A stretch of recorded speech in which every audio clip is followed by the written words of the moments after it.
Bismillahirrahmanirrahim. Alhamdulillahirabbil alamin wassalatu wassalamu ala asyrafil anbiya'i wal mursalin wa ala alihi wa sahbihi ajma'in.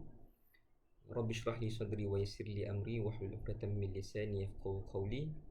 Rabbana zidna 'ilman nafi'an warzuqna fahman wasi'an. Assalamualaikum warahmatullahi taala wabarakatuh. Yang saya hormati Dr. Nurhanan binti Ramli, pensyarah bagi kursus PIMK 2082R, iaitu pentaksiran dalam pendidikan Islam sekolah rendah. Pelajar-pelajar PDPP ambilan Oktober 2023 yang dirahmati Allah sekalian. InsyaAllah pada hari ini saya akan membicarakan tentang kebat dalam pentaksiran pendidikan Islam di sekolah rendah. InsyaAllah ini merupakan tugasan yang kedua bagi pentaksiran berterusan. Okey, kita mulakan dengan kebat. Okey. Kebat ialah salah satu kemahiran berfikiran aras tinggi yang mana ia merupakan salah satu penekanan utama dalam PPPM Pelan Pembangunan Pendidikan Malaysia 2013-2025, yang mana konsep kemahiran berfikir ini ialah merupakan matlamat utama pendidikan yang dapat menghasilkan lebih banyak pelajar yang mempunyai aras kognitif yang lebih tinggi. Maka kebatnya antara salah satu penjenamaan semula ataupun salah satu pembaharuan yang dibuat setelah diperkenalkan kemahiran berfikir secara kreatif dan kritis iaitu KBKK sejak daripada tahun 1993 sehingga tahun 2000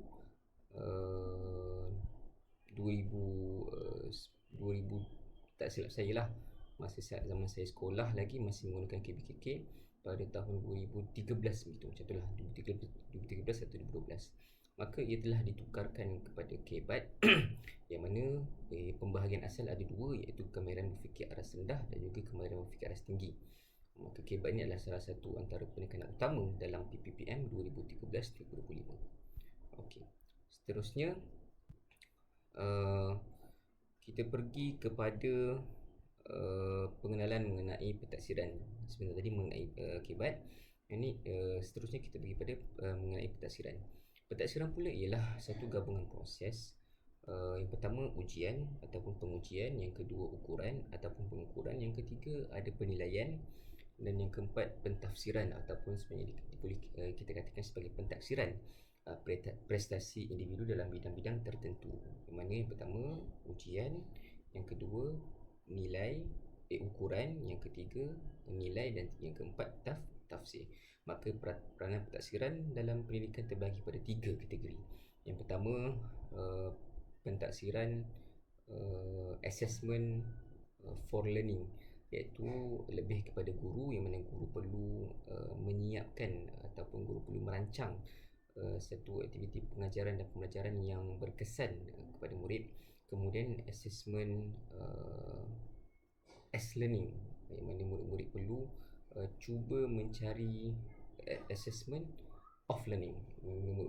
Murid-murid pula yang perlu cuba mencari titik kelemahan mereka untuk menambahbaikan. Dan yang terakhir sekali ialah assessment of learning, assessment as learning, yang mana pentaksiran assessment as learning ni ialah salah satu pentaksiran selalu yang dilakukan di sekolah, iaitu pentaksiran sumatif lah, yang mana dia lebih kepada penggradan setiap murid tersebut.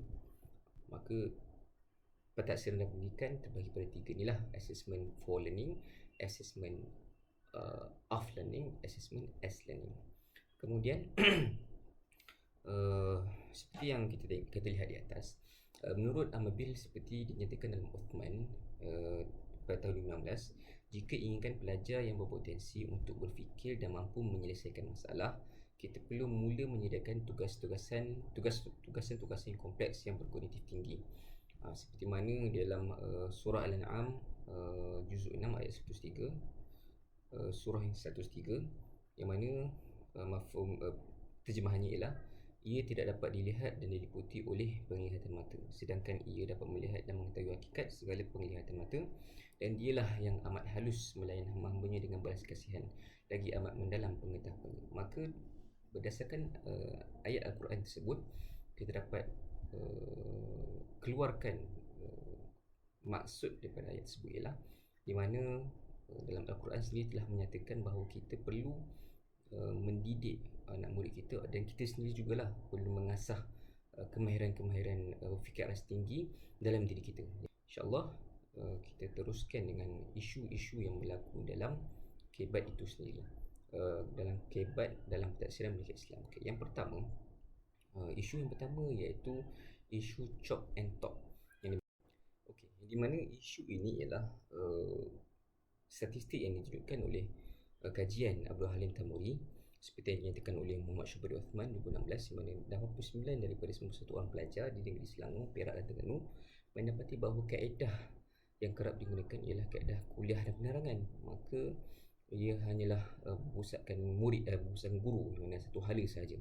Dan solusinya ialah yang pertama, guru perlu menggunakan BBM secara optimum, seperti CAD ataupun bahan mawjud, ataupun tayangan video-video interaktif, ataupun aplikasi-aplikasi interaktif yang menyebabkan murid minat untuk mempelajari pendidikan Islam, seperti mana dalam wall ataupun quizzes, yang mana taksiran tersebut dapat dilakukan dalam aplikasi tersebut. Kemudian yang kedua, guru perlu bijak membuat kategori, yang mana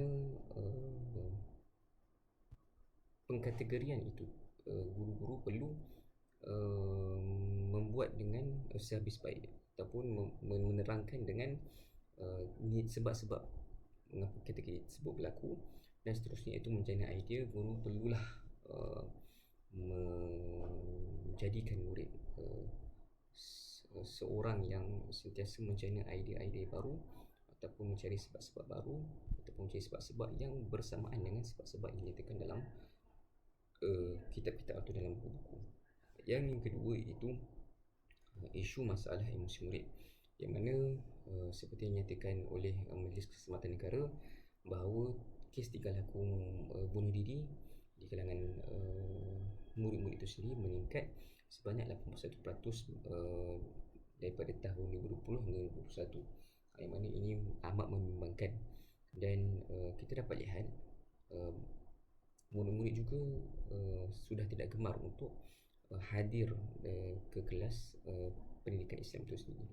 Maka yang pertama, guru-guru perlulah menguasai kemahiran mencipta analogi, yang mana kefahaman yang sepenuhnya terhadap sesuatu pembelajaran tersebut perlulah disampaikan dengan sebaik mungkin kepada murid-murid, agar analogi yang dibuat oleh murid-murid dapat diserapkan ataupun diaplikasikan ataupun dipraktikkan dalam kehidupan sehari mereka, ataupun dalam keadaan semasa yang berlaku pada diri mereka. Contohnya, mereka mengalami masalah keluarga, ataupun mereka mengalami masalah kehilangan duit dan sebagainya. Maka perlulah dipertemukan apakah pelajaran-pelajaran yang dipelajari untuk kita mengenangani masalah tersebut. Kemudian yang kedua ialah kemahiran membanding dan membeza. Maka kemahiran ini perlulah dikuasai oleh guru supaya murid-murid juga dapat menguasai kemahiran ini, di mana kemahiran membanding dan membeza ini amat-amat penting, di mana ia memerlukan satu perbandingan jelas dalam diri murid supaya terhindar daripada perkara-perkara yang tidak baik berlaku. Ini kerana zaman ini murid-murid sudah terbiasa ataupun sudah terdedah dengan ajakan-ajakan negatif, ajakan-ajakan negatif sosial, yang mana menyebabkan keruntuhan akhlak berlaku dalam kalangan diri murid. Dan yang ketiga iaitu isu masalah ketiga itu tingkah laku murid ataupun afektif psikomotor, yang mana berkait rapat dengan masalah emosi murid. Bila emosi murid yang terganggu, maka tingkah laku murid tersebut untuk melakukan perkara-perkara yang boleh merosakkan diri akan berlaku. Maka jumlah kes seperti yang kita lihat sebentar tadi meningkat sebanyak 81%. Maka kemahiran komunikasi guru terhadap murid perlu diperbaiki dan ditambah baik, kerana setiap apa yang guru sampaikan merupakan satu pegangan ataupun kata-kata yang dipegang oleh murid. Maka bukan hanya komunikasi saja, bahkan penampilan diri guru tersebut juga mempengaruhi tingkah laku murid di luar bilik darjah. Kemudian konsep yang yang dipelajari ataupun yang diajarkan kepada murid perlulah menjurus ke arah penghayatan, yang mana setelah menghayati konsep pengamalan sesuatu ibadah tersebut, maka sikap murid tersebut akan berubah dan akan menjurus ke arah yang lebih baik. Maka penerapan kibat yang menyeluruh dalam pentadsiran akan membawa murid ke arah satu pembelajaran yang bermakna, di mana ia dapat mengawal tingkah laku hasilan buah belajar murid. Itu saja daripada saya. Aku qauli hadza wa astaghfirullahal azim wa lakum. Assalamualaikum warahmatullahi taala wabarakatuh. Terima kasih atas kesudian mendengar kupasan isu tersebut tadi. Assalamualaikum warahmatullahi taala wabarakatuh.